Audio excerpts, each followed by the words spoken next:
வணக்கம் ஃப்ரெண்ட்ஸ், நம்ம இந்த வீடியோவில் பார்க்க போகிறது என்னென்னு பார்த்தீங்கன்னா டிஎன்பிஎஸ்சி ரிலேட்டடான மேக்ஸ் டாபிக் தான் பார்த்துட்டு வரோம். ஸோ அதில் நேற்று வந்து பர்சன்டேஜ் பார்த்தோம்.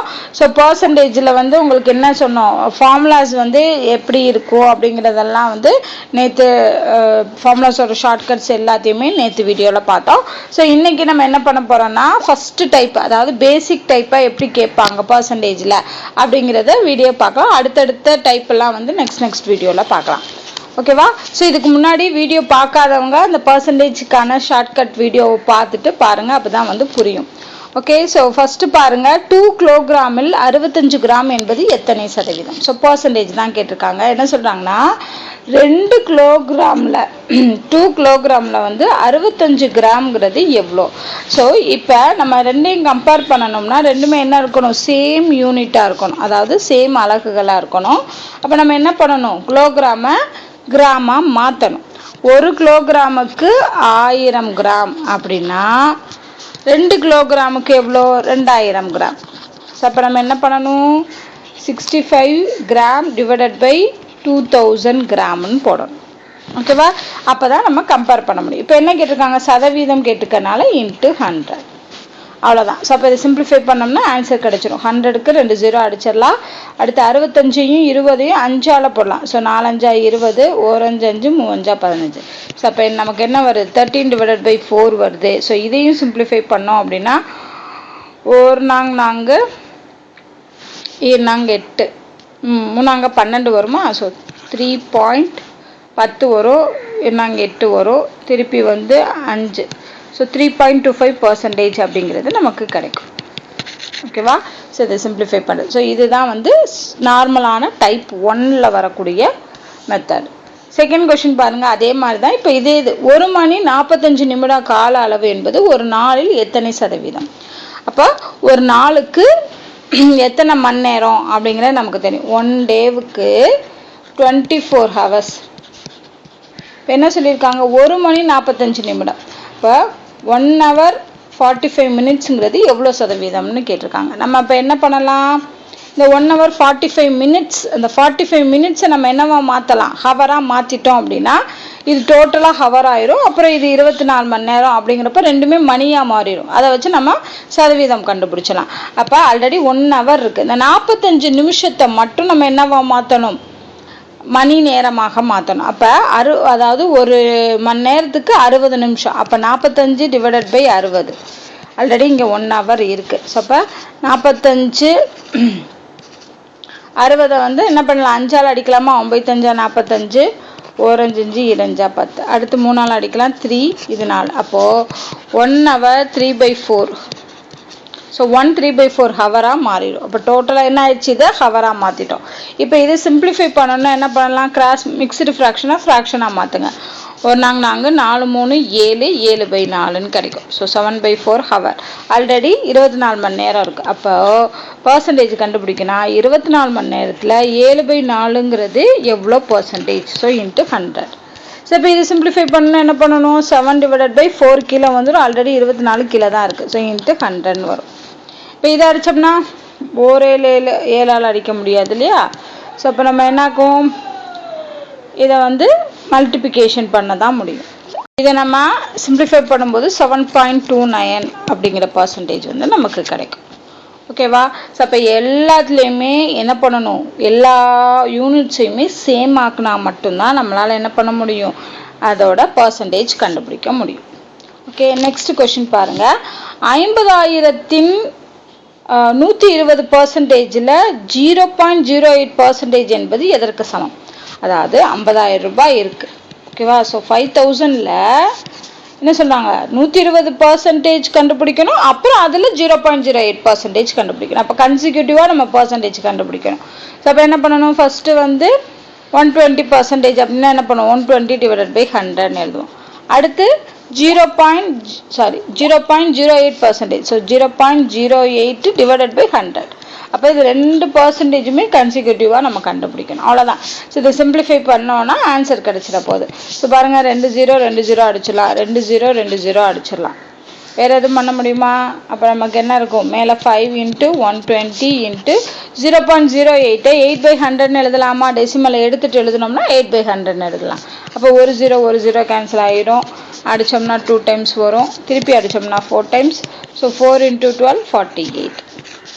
ஸோ 50,000ல் 120%, 120%ல் 0.08% அப்படிங்கிறப்போ நம்ம என்ன பண்ணணும்? இன்ட்டு பண்ணி 2%ஐயும் கம்பேர் பண்ணி தான் ஆன்சர் கண்டுபிடிக்கணும். 4th கொஷின் பாருங்கள். இது கொஞ்சம் வித்தியாசமான கொஷின். ஏயின் X% ஓகேவா மற்றும் பியின் Y% ரெண்டுமே ஈக்குவல் அப்படிங்கிற பட்சத்தில் பியின் Z% எவ்வளோன்னு கேட்குறாங்க. ஓகே, ஸோ இதை என்ன பண்ணுங்க, ஃபஸ்ட்டு X% ஆஃப் ஏ கண்டுபிடிக்கிறோம். X% ஆஃப் ஏன்னா என்ன அர்த்தம்? X% ஆஃப் ஏ அது எதுக்கு சமம்? பியின் Y%. அப்போ Y% ஆஃப் பி இதுக்கு ஈக்குவலாக பர்சன்டேஜ்னா நம்ம என்ன பண்ணுவோம்? X/100 போடுவோம். அப்போ என்ன வரும்? X/100 இன்ட்டு ஏன்னு கிடைக்கும். இங்கே பார்த்தீங்கன்னா Y/100 இன்ட்டு பின்னு கிடைக்கும். ஸோ இதை சிம்பிளிஃபை பண்ணும்போது என்ன ஆகும்? 100 கேன்சல் ஆயிரும். ஸோ அப்போ XA = YB. ஓகேவா? இல்லைன்னா நீங்கள் பியின் Z% கேட்டதுனால இதுலேருந்து பி கண்டுபிடிச்சி வச்சுக்கலாம். B = இங்கே ஒய் இங்கிட்டு வரும்போது டிவிஷனில் வந்துடும். ஸோ XA/Yன்னு கிடச்சிருச்சு. இப்போ நம்ம பி கிடச்சிருச்சு. அதை வச்சு நம்ம என்ன கண்டுபிடிக்கணும்? பியின் Z%. அப்போ Z% ஆஃப் பி கண்டுபிடிக்கணும். Z% ஆஃப் பிங்கிறது என்ன? Z/100 into B. Already B என்ன கண்டுபிடி வச்சுருக்கோம், அதை அப்படியே சப்ஸ்டியூட் பண்ண வேண்டியதான். So Z into XA/Y into 100. ஓகேவா? ஸோ இப்போ இதுக்கு ஆப்ஷன் எப்படி கொடுத்துருப்பாங்கன்னா பர்சன்டேஜில் கொடுத்துருப்பாங்க. ஓகேவா? அப்போ இது என்னவா வரும் அப்படின்னு பார்த்தீங்கன்னா XZ/Y அப்படிங்கிறது பர்சன்டேஜாக மாற்றிடலாம். ஏன்னா /100 இருக்கிறதுனால பர்சன்டேஜாக மாற்றிடலாம். இது எதோடது இல்லைன்னா ஆஃப் ஏ. ஸோ ஏவோட XZ/Y பர்சன்டேஜாக இருக்கும் அப்படிங்கிறத ஆப்ஷனில் கொடுத்துருப்பாங்க. ஸோ அதனால் அந்த ஃபார்முக்கு நம்ம கொண்டு வந்து எழுதிடலாம். அடுத்த கொஸ்டின் பாருங்க. ஒரு எண்ணை 16% அதிகரித்தால் 1914 அப்படின்னு மாறுது அப்படின்னா அந்த எண் என்ன? ஸோ அந்த எண் நமக்கு தெரியாது, நம்ம எக்ஸ்ன்னு வச்சுக்கலாம். இப்போ அதை என்ன பண்ணணும்? 16% இன்க்ரீஸ் ஆகுது. நல்லா ஞாபகம் வச்சுக்கோங்க. நார்மலாக ஒரு நம்பர் வந்து 100% இருக்கும். அப்போ இங்கே என்ன ஆகுது? 16% இன்க்ரீஸ் ஆகுது அப்படின்னா 100 + 16ங்கிறது 116%. அப்போ இந்த 116% தான் இந்த நம்பர். ஓகேவா? அதிகரித்தால் 1914ன்னு ஆகுது. அப்போ 116% வந்து 1914னா அந்த எண் கேட்டிருக்காங்க. அந்த எண் எப்பயுமே என்ன பர்சன்டேஜில் இருக்கும்? 100%ல் இருக்கும். அப்போ 100% எவ்வளவு? அதை நம்ம எக்ஸ்ன்னு வச்சுட்டு கிராஸ் மல்டிப்ளை பண்ணி கண்டுபிடிச்சலாம். ஸோ கிராஸ் மல்டிப்ளை பண்ணோன்னா இந்த பர்சன்டேஜ்லாம் விட்டுருங்க, ஏன்னா அடிச்சிடும். இங்கேயும் இதுவும் கேன்சல் ஆயிடும். ஸோ அப்போ 116x = 1914 × 100ன்னு கிடைக்கும். இப்போ எக்ஸ் வேணும்னா நம்ம என்ன பண்ணணும்? 1914 × 100/116ன்னு போட்டுடலாமா? ஸோ இதை அடித்தோம் அப்படின்னா 1650 நமக்கு கிடைக்கும். ஓகே, ஸோ அப்போ இது இந்த அதிகரித்தாலுங்கிறது குறையுது அப்படின்னு வந்துருச்சு. 16% குறைந்தால் அப்படின்னு என்ன பண்ணணும்? 100லேருந்து 16 கழிக்கணும். ஓகேவா? ஸோ நார்மலாக ஒரு எண் எப்பயுமே 100% இருக்கும். அதை விட எவ்வளவோ பர்சன்டேஜ் இன்க்ரீஸ் ஆகுது அப்படின்னா ஆட் பண்ணணும். அதுவே குறையுது அப்படின்னா மைனஸ் பண்ணணும். இதுதான் டிஃப்ரென்ஸு. அடுத்து பாருங்க. 600ன் X% என்பது 450 எனில் 600ஓட X% அப்படிங்கிறது 450க்கு ஈக்குவல்னா எக்ஸோட மதிப்பு என்ன? அப்போது இப்போ நம்ம என்ன பண்ணணும்? X% of 600 = 450. இதுதான் ஈக்குவேஷன். இந்த இதை ஃபார்ம் பண்ணிட்டோம்னா ஆன்சர் கண்டுபிடிச்சலாம். ஸோ X% X/100 எழுதலாம். இன்ட்டு 600 கிடைக்கும் = 450. 2 0 கேன்சல் பண்ணிடலாம். இப்போ 6x 415 கிடைக்கும். இதில் x வேணும்னா 450/6. ஸோ இதை அடிங்க. 6 அடிக்கலாமா? 6 36, 7 42, 5 30. ஸோ 75 அப்படின்னு கிடைக்கும். ஸோ இது வந்து சமச்சீர் புக்கில் வர்றது 8th ஸ்டாண்டர்ட் நினைக்கிறேன், சமச்சீர் புக்கில் இருந்த கொஷின் இது. அடுத்த கேள்வி, ஒரு எண்ணின் மதிப்பை 25% குறைத்தால், நான் சொன்னேன் இல்லையா இந்த சம்மிலேயே அப்படியே ஆப்போசிட், இங்கே அதிகரித்தால் அப்படின்னு வந்திருக்கு, இங்கே குறைத்தால் 120 கிடைக்கிறது எனில் அந்த எண்ணை காண்க. அப்போ ஒரு எண் வந்து 100% இருக்கும், அதில் 120 குறைக்கிறாங்க, சாரி 25% குறைக்கிறாங்க. அப்படிங்கிறப்போ 100ல் 25 போச்சுன்னா 75. ஸோ இப்போ 75% தான் இந்த 120ங்கிற நம்பர். அப்போ நம்ம என்ன கண்டுபிடிக்கணும், அந்த எண் எப்பயுமே 100%ஆக இருக்கும். ஸோ இதை எக்ஸ்ன்னு வச்சுட்டு அகெயின் கிராஸ் மல்டிப்ளை பண்ணி ஆன்சர் கண்டுபிடிக்க வேண்டியதான். So 75x is equal to 120 into 100. இதில் எக்ஸ் வேணும்னா 120 into 100 divided by 75. ஓகேவா? ஸோ இதை அடித்தோம்னா 5ஆல் அடிக்கலாம் 20 கிடைக்கும், 1 5 5 5 25 கிடைக்கும். 3ஆல் அடிக்கலாமா, 4 12 5 15, 5ஆல் அடித்தோம்னா அங்கே 4. ஸோ அப்போ ஆன்சர் வந்து என்னது, இந்த ஒரு 0 இருக்குது. ஸோ 160ங்கிறது ஆன்சர் கிடைக்கும். ஸோ சிம்பிள் தான், நம்ம இந்த ஒரு வேர்டை வச்சு நம்ம கண்டுபிடிக்கணும் அது இன்க்ரீஸ் ஆகிருக்கா குறைஞ்சிருக்கா அப்படின்னு. இதுவும் சமச்சீர் புக்கு தான். நீ வரக்கூடியது எல்லாமே ஓரளவுக்கு சமச்சீர் புக்கில் இருந்து தான் நான் எடுத்திருக்கேன், 8th ஸ்டாண்டர்ட் நினைக்கிறேன். அகிலா ஒரு தேர்வில் 80% மதிப்பெண்களை பெற்றாள். அவள் பெற்றது 576 மதிப்பெண்கள் எனில், நல்லா ஞாபகம் வச்சுக்கோங்க, 80%ங்கிறது 80% ஆஃப் மார்க்குங்கிறது வந்து 576 எனில் அந்த தேர்வின் மொத்த மதிப்பெண். ஸோ அப்போ மொத்த மதிப்பெண்ணா என்ன, 100%ஆக இருக்கும், அவ்வளோதான். ஸோ டைரெக்டாக நம்ம என்ன பண்ணிடலாம், ஆன்சர் கண்டுபிடிச்சிடலாம். ஸோ கிராஸ் மல்டிப்ளை பண்ணுங்கள், 80x is equal to 576 into 100. So X வேணும்னா 576 into 100 divided by 80. ஸோ இதை சிம்பிளிஃபை பண்ணோம்னா ஆன்சர் கிடைச்சிடும். ஓகேவா? 8ஆல் அடித்தோம்னா 8 7 56. ஸோ 7 வரும், இங்கே 1 7 12. ஸோ 2 8 16. ஸோ அப்போ 220ங்கிறது தான் மேக்சிமம் மார்க். அடுத்த கேள்வி, 20% விலை உயர்விற்கு பின் 1 கிலோ உளுத்தம் பருப்பின் விலை 96 எனில், விலை உயருது. இப்போ நார்மலாக இருக்க உளுத்தம் பருப்போட விலை 100%னா விலை உயர்வு எவ்வளோ பர்சன்டேஜ், 20% இன்க்ரீஸ் ஆகுது. அப்போ டோட்டலாக 120% இப்போ இருக்கும். அப்படி இருக்கும்போது அந்த உளுந்தம்பருப்போட விலை 96. ஓகேவா? அப்போ 120%ங்கிறது 96 ரூபானா அசல் விலை என்ன, அசல் விலை எப்பயுமே 100%ஆக தான் இருக்கும். ஸோ அப்போ கிராஸ் மல்டிப்ளை பண்ணுங்கள், 120x is equal to 96 into 100. X வேணும்னா 96 into 100 divided by 120. So 0 0 cancel ஆயிரும். 4 டைம்ஸ் போட முடியுமா, ஸோ 2 10 6 12. அப்புறம் வந்து 6ஆல் அடிக்கலாமா 96, 3ஆல் அடிக்கலாம் 2 3 6, 3 9, 2 3 6, 1 2 16. ஓகேவா? So 16 into 5 0 80. இப்போ ஆன்சர் வந்து 80 ருபீஸாக இருக்கும். ஸோ சேம் பேட்டர்ன் தான், அதை டிஃப்ரெண்ட்டாக நமக்கு கொஷின் கேட்பாங்க. அடுத்து முன்னாடி பார்த்தோம் இல்லையா, அதே மாதிரி ஒரு நாளில் 10 மணி நேரம் என்பது எத்தனை சதவீதம்? 1 டேக்கு எவ்வளோ மணி நேரம், 24 மணி நேரம்.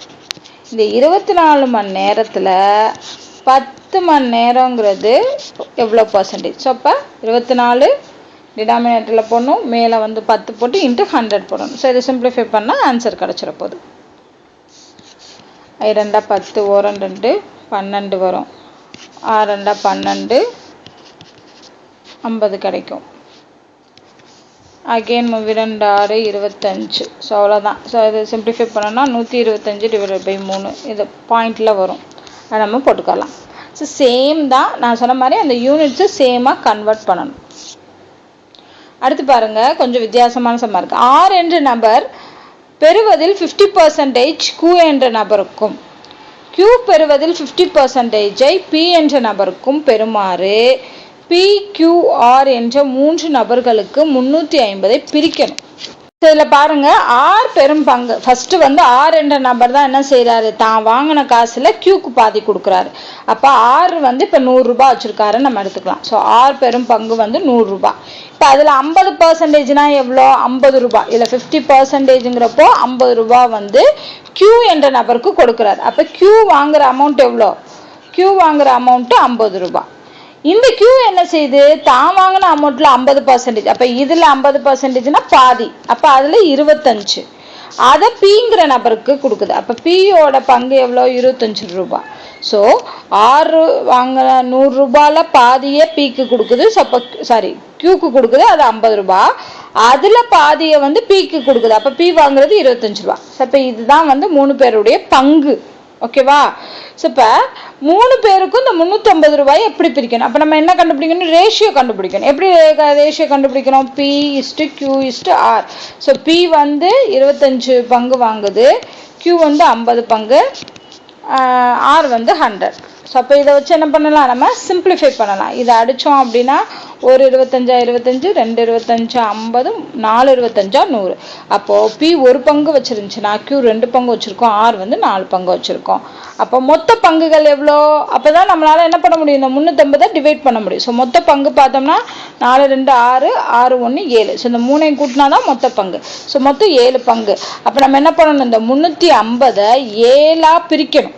அப்பதான் ஒரு பங்கு எவ்வளோன்னு கிடைக்கும். ஸோ அடிச்சோம்னா பங்கு வந்து 50. அப்போ இவங்களுடைய பங்குபடி நம்ம பிரிக்கணும் அப்படின்னா பிக்கு ஒரு பங்கு, அப்போ 50 ரூபாய் கிடைக்கும். கியூக்கு வந்து 100 ரூபாய், ஆருக்கு வந்து எவ்வளோண்ணா 200 ரூபாய். ஸோ இது மொத்தம் கூட்டி பாருங்க 350 ரூபாய் வந்துச்சா. அப்போ ஒவ்வொருத்தரும் பெறக்கூடிய பங்குகள் மதிப்பு எவ்வளோ, அந்த 350 ரூபாயில் அப்படின்னா பி 50 ரூபாயும், கியூ 100 ரூபாயும், ஆர் 200 ரூபாயும் பெறும்.